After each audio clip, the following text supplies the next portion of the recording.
They say it takes a full team of developer months to build a platform like Medium. I tried to do it in just 24 hours, using nothing but Ruby on Rails. So here's the deal, Medium is this clean minimalist blogging platform used by millions. But I wanted to see, can one person with a laptop, too much caffeine, and a tight deadline rebuild the core experience of Medium in just 24 hours? In this video, I'm going to show you exactly how I did it. Every feature, every bug, every oh no moment. And trust me, there are plenty. You'll learn how Ruby on Rails makes it stupid fast to build full stack apps, the shortcuts I took, and the things I'll never do again. And yeah, I'll show you the final result too. Medium is deceptively simple. Has a clean UI, it's focused on reading and writing, there's no ads, no noise, and it's built for writers, not coders. That simplicity is what makes it so hard to replicate. You don't realize how many small UX details go into writing and publishing until you try to rebuild it yourself. So to make this challenge fair and doable in 24 hours, I narrowed down the core features I needed to create. A sign up and login, a write up and edit a blog post, publish and view posts, browse a homepage with recent articles, and author profiles, and a paywall. Basically the bones of Medium. No custom domains, no recommendation algorithm, just the MVP. And here's the stack. Rails 8, PostgreSQL, Hotwire Turbo, Tailwind CSS, Devise, and hosted on Render. Rails is basically a cheat code for building fast. You don't need to wire up APIs, front-end frameworks, or mess with config hell. It just works out of the box. So first things first, I created my new Rails application. I set up Devise for user authentication, ran a couple of generators, and I already had login, logout, sign up all working. No joke, it took less time than ordering a pizza. Alright, let's talk posts. Easy, but then I remembered Medium doesn't just use plain text. You can bold, italicize, add images, code blocks, embeds, enter action text. This thing is beautiful. It's built into Rails and uses Tricks editor under the hood. Now instead of body text, I switched to body rich text. And just like that, I had bold, italic, underlines, even inline images working inside my post editor. No external libraries, no React, no CK editor madness. Then I wired posts to users, so only the author can edit their own post. Routing, views, and authentication rules. I was about 4 hours into the project at this point. This is where Turbo Frames and Stimulus really shined. Rails' new Hotwire setup made interactions feel instant. No page reloads when editing, publishing, or navigating. I used Turbo to make in-place editing work, Stimulus for minimal JS interactivity, and used Tailwind components to quickly style the UI. Honestly, it felt like cheating. Writing code in Rails in 2025 feels like time traveling to the future and the past at the same time. Next, the homepage. Medium shows a stream of recent posts, usually sorted by latest or most popular. I went with latest. Used a simple card layout to show title and a snippet of the body, and to avoid showing raw HTML, I used Truncate. Now I had a functioning home feed. Visitors could scroll and click into full articles. Medium has nice profile pages where you can see an author's bio and all their posts. I added avatar using Gravatar, author bio in the users table, and a root like users ID showing all their published posts. Now you could browse all posts by a single user. Styling is where most of the hours went. Tailwind made it fast, but it's still a lot of tweaking. Typography, layout, dark mode, fonts similar to Medium. I won't lie, I spent way too long on padding. It's a rabbit hole. But by hour 14, it looked surprisingly clean. Medium level clean, maybe not.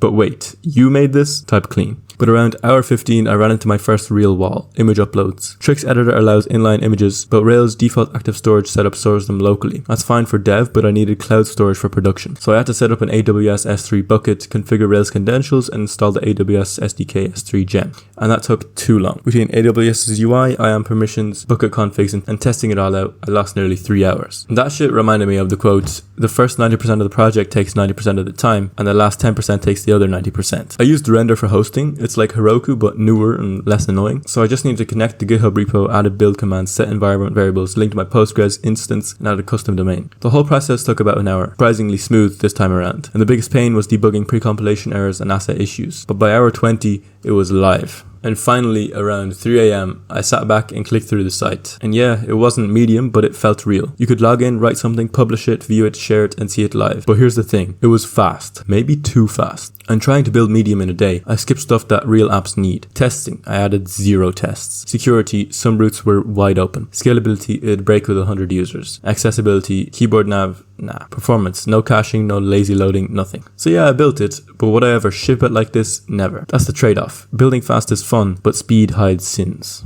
Let's zoom out. This project taught me 3 huge things. Rails is still a beast in 2025. People think it's dead, it's not. You can build a full stack app front end and back end with almost no JavaScript. Good UI is harder than good code. The Medium clone worked after 6 hours, but it felt good after 16. Copying great UX takes time. It's in the margins, the loading states, the transitions, the little moments that make software feel human. The 24-hour limit forced me to cut scope. So while it's not the next Medium, it is a working proof of how far one person can go with the right tools and some discipline. So yeah, rebuilding Medium in 24 hours, not easy easy, not perfect, but possible. Ruby on Rails made it fun again, not in a nostalgic way, but in a productive way. If you're sitting on a SaaS idea or a blog engine or a writing tool, don't wait, don't obsess over the stack, just pick a framework and build. You'll learn way more from a messy project than a perfect plan.